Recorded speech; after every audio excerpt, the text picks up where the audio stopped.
In the Netherlands, the Venezuelan Vice President Delcy Rodriguez defends the historical right of the Essequibo territory and the holding of a consultative referendum on December the 3rd before the International Court of Justice. The Palestinian Israeli side is relentless against hospitals in the Gaza Strip. After 40 days of continuous bombardment, hospitals authorities confirmed that some 4,710 children have been killed. U.S. President Joe Biden met on Wednesday with his Chinese counterpart Xi Jinping in the California city of San Francisco within the framework of the Asian-Pacific Economic Cooperation Summit.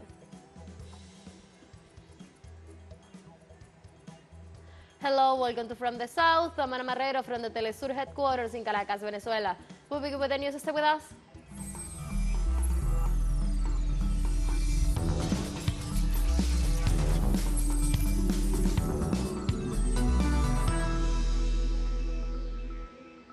Venezuela's Executive Vice President Delcy Rodriguez defends referendum on the Essequibo before the International Court of Justice. The presentation of the Venezuelan delegation takes place within the framework of Guyana's request to stop the sovereign consultation in process in the Bolivarian nation. Vice President Rodriguez points out that an intervention by Howard will go against the Charter of United Nations and will interfere in the internal affairs of Venezuela.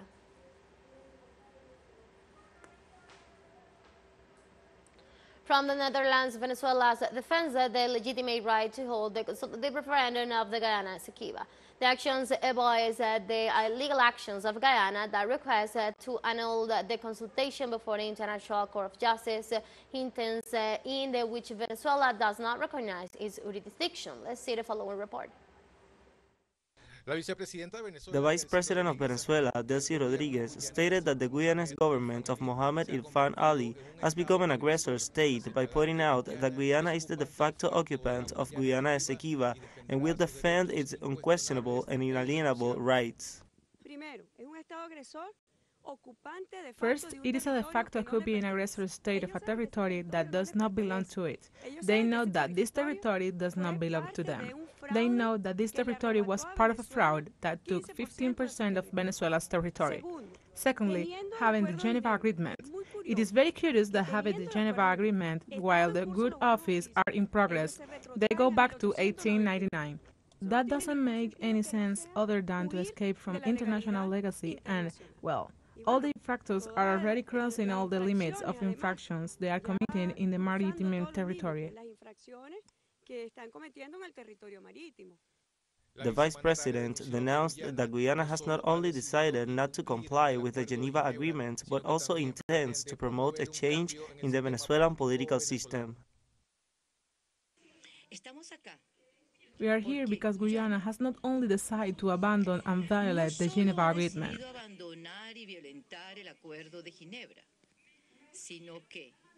but now pretends to transgress the international order and promote a change in the Venezuelan political system.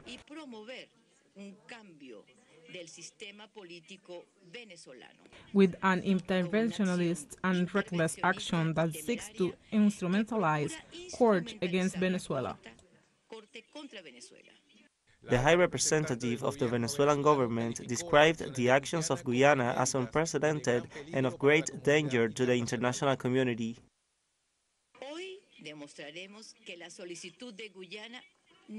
Today we will demonstrate that Guyana's request is unprecedented and unexpected, and is dangerous for the rest of the international community, especially for those states that have constitutional formulas of participation similar of those to Venezuela.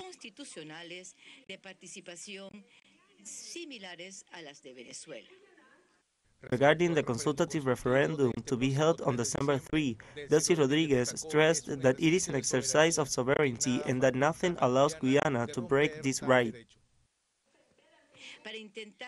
To try to prevent Venezuelans from exercising their sacred right to vote on a matter of their own, internal and enormous transcendence, such as a controversy over the Guyana Essequibo, it will not succeed. The realization of a consultative referendum is an exercise of sovereignty and self-determination of the people. Nothing improves Guyana to restrict the right of the Venezuelan people to freely establish their political status or to intervene in their internal affairs. Delcy Rodriguez pointed out that the Guyanese government's show before the international body was exposed, while warning that the regime of Irfan Ali promotes the imperial and colonialist arrogance of the United Kingdom and the United States by defending the transnational interest of ExxonMobil.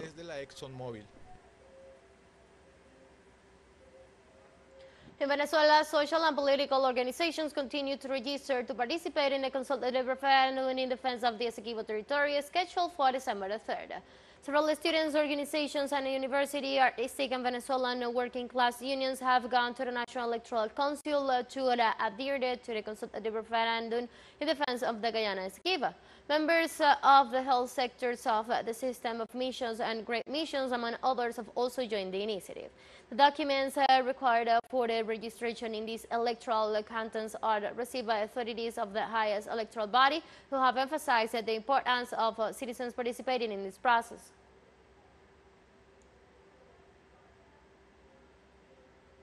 U.S. President Joe Biden met on Wednesday with his Chinese counterpart Xi Jinping in the California city of San Francisco within the framework of the Asia-Pacific Economic Cooperation Summit. The two leaders began the talks by discussing how important and necessary the relationship between the two nations is, especially as the world recovers from a global pandemic. In his remark, the U.S. President stressed the importance of the competition between Beijing and Washington not turning into a conflict, adding that his previous meeting with Xi had been frank, direct, and useful. At the same time, he points out that for countries like China and the U.S., turning back is not an option. The Chinese leader said that his country's relationship with Washington has never been easy over the past 50 years. However, it has continued to move forward with ups and downs. The meeting between the two leaders is intended to help ease sanctions between the two countries. Let's take a very short break, but remember, you can now join us on our TikTok account as teleSUR English, where you'll be able to see news in different formats, news updates, and more. Stay tuned for more news.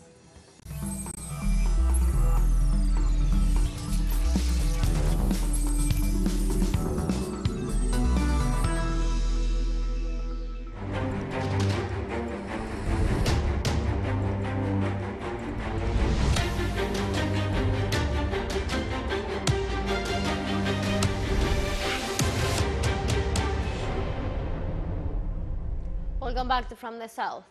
In Palestine, the Israeli side is relentless against hospital in the Gaza Strip. After 40 days of continuous bombardment, hospital authorities confirmed that some 4,710 children have been killed. Humanitarian organizations denounce that ambulances are facing extreme difficulties in carrying out wounded children and the bodies of martyrs due to the continuous bombardment. They point out that the 7 medical workers of the Jordanian Fal hospitals, 3 in groups of children in Gaza, were waiting at the entrance of the emergency service after the Israeli bombardment.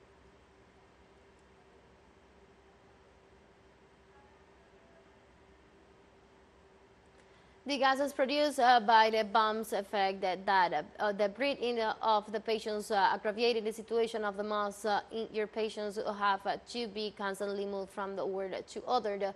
These are some facts about the reality in Gaza. The medical team is trying to follow up the situation and mobilize because of the gases produced by this bomb, directed at the specialization section. So it was a direct attack on the specialization section, and the patients are moving again since they were mobilized here from the intensive care unit to avoid the previous attacks. The situation is very difficult and complex. The patients are being evacuated because of the dust and smoke, which is dangerous for the wounded to breathe. A lot of dust everywhere. Medical care for pregnant women and newborns is another of the elements that the Palestinian family residing in Gaza has suffered the most in the context of the attacks of the Israeli occupation forces. So the new names are transferred from the newborns department to other areas with some electricity. Here, as you can see, they are looking for a more convenient place where they put the newborns together in a single bed for fear of death. after the cut of electricity and the stoppage of the oxygen plant in the incubators of the medical complex of Al-Shifa. Here there are dozens of newborns. I don't have the exact number, but there are dozens of newborns that are being mobilized in the hope of having better conditions. God willing, outside this hospital, we are coordinating their transfer to another health center. Each one of these newborns should be connected to an equipment just for him, but unfortunately this is the situation of the newborns of this hospital. So these children are the most vulnerable and most threatened with death at this time. Although connected to the best equipment face danger, imagine yourself in this situation. This is the situation of the neonates we only have got. We have lost 3 already, and if the situation continues like this, we will lose the rest of the children. They have to be in incubators. They are in very adverse condition. Many of them are of low weight. They should be in their incubators and with optimal conditions. This is the cry of these children to the whole world. These child days are numbered. Of these children, there are 4 who were born to stillborn mothers. They died during the part that they were born by cesarean section and came into the world without a mother. We only have God. The Director General of the World Health Organization, Dr. Tedros Adhanom Ghebreyesus, during a press conference, gave a statement on the tense situation in hospital in the Gaza Strip. The past 3 days, WHO has not received updates on the number of deaths or injuries in Gaza, which makes it harder for us to evaluate the functioning of the health system. What we know is that only 1/4 of Gaza's hospitals are still functioning. 26 out of 36 hospitals are now closed, either due to damage, attacks, or because they have run out of fuel. Patients, health workers, and ambulances are not able to enter or exit some hospitals. Prior to the conflict, there were around 3,500 hospital beds across Gaza. Today, there are an estimated 1,400. And there are many more patients than beds.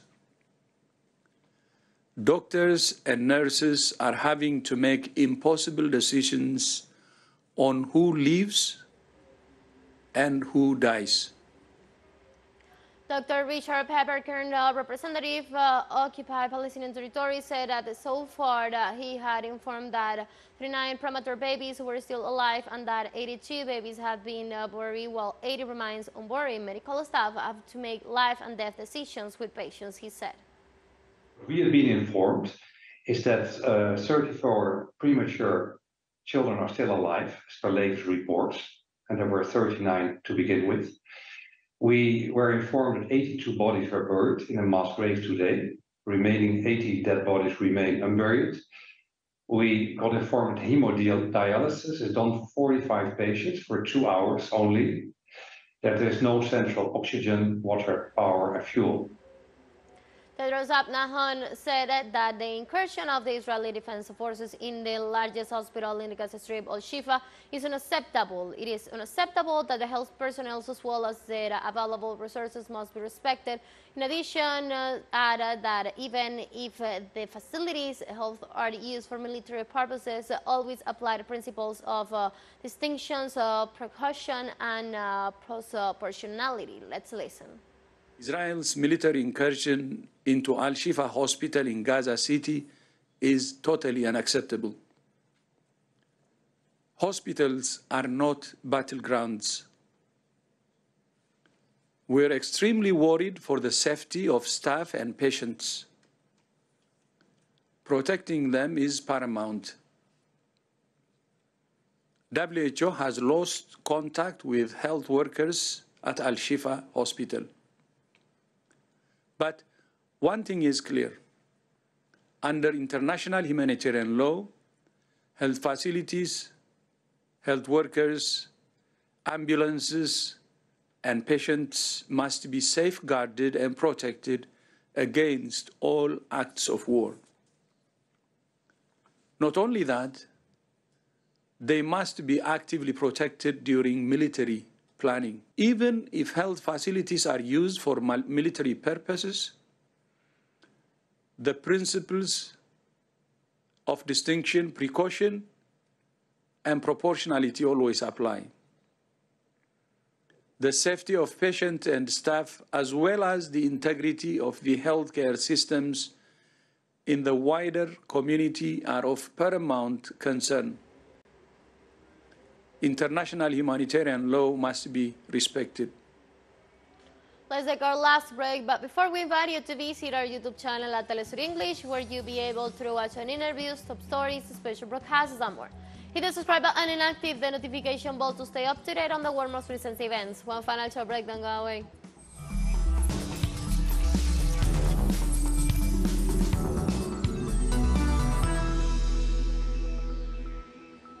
Welcome back. Ghana's President Nana Akufo-Addo on Tuesday called for a united front with African leaders to demand reparations for the transatlantic slavery and colonial era damage.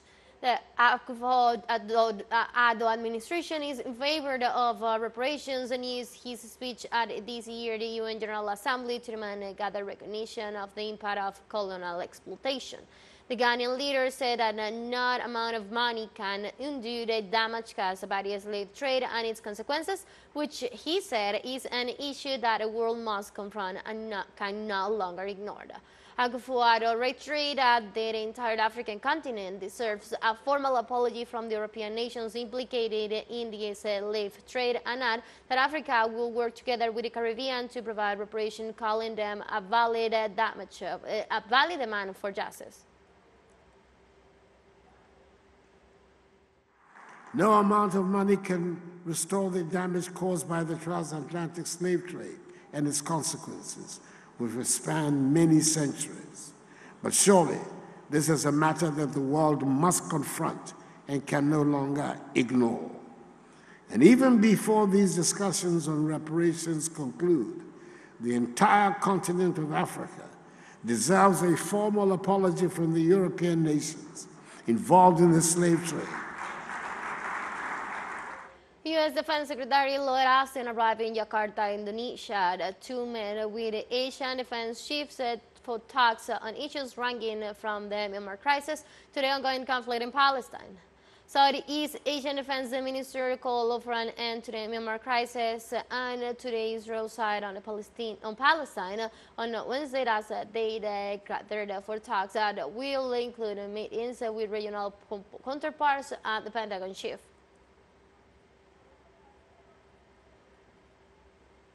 The UK Supreme Court rejects a government plans to send migrants to Rwanda, upholding a lower court ruling that it was unlawful in a major setback for the Premier Rishi Sunak. Rishi Sunak's key immigration policy has been outlawed after the UK's highest court rejected the government's plans to deport people seeking asylum to Rwanda. The government claims that the 140 million sterling pounds Rwanda schemes will be a key deterrent from growing numbers of asylum seekers reaching the UK via small boats traveling across the channel, a claim that the refugee charities have rejected. We have come to the end of this news brief, but before saying goodbye, we want to thank our Caribbean audience, especially the audience of Trinidad and Tobago. We are pleased to share our newscasts and contribute to provide an alternative news sources of the latest world events. You can find these and many other stories on our website at telesurenglish.net, and also join us on our socials. We're on Facebook, on X, and on Instagram as well. For teleSUR English from the south of Manamarrero, thank you for watching.